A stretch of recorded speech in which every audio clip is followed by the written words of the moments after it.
Assalomu alaykum aziz yurtdoshlar. Sizlar bilan cheksiz uz kanal. Xo'p, do'stlar, bu obyektimiz Xudo xolasa Xivada Parsezdamiz.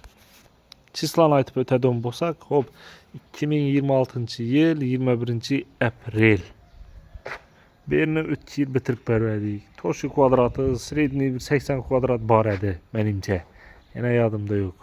Yana aylana deshtaraklarni üzerinden çıkarganımız yine.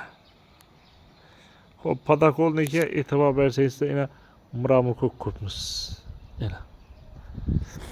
Nechun ertang sirg'andan, bilashmidan dum akkuratli bo'lib turaveradi. Yine.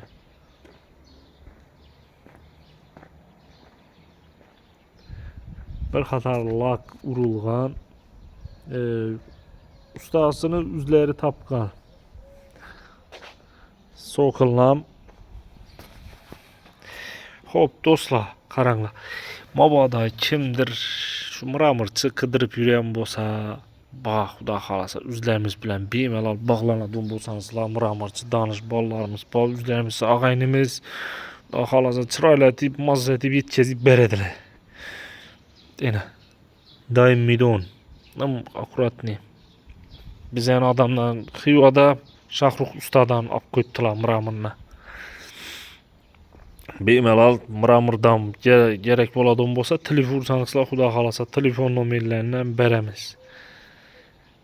Eng arzonchi ustalardan biri shu Xivada. İşine ham javob beradi,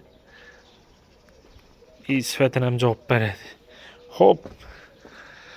Asa bu уже bilmayanlar uchun diptik hemen bilenlere eslatma.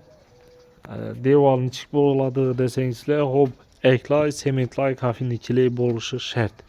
Imanga qaranglar. Yana. В общем, bilinmaydi. Ya, shunda bir uzakta alıp ötüp ketgan vaqtimdan, в общем, ikki ben de tapib bilmaydim bunu. Dum diqqat bilan qarasangizlar, tapılışı mümkün. Ustaga rahmetlik iş yerinde dum akkuratli etib qistan meni ishlab qo'yibdi. Yana. Mana narsalar ko'rishi Xivali ustalarning elinden keladi. Shuni yangilik etish xudo xolasa. Hop, asa shu bilan videolarimizni yakunlaymiz. She'rlardan ko'rganlar uchun kattagan rahmat. Sog' bo'linglar, hammaning ishlari kelishsin.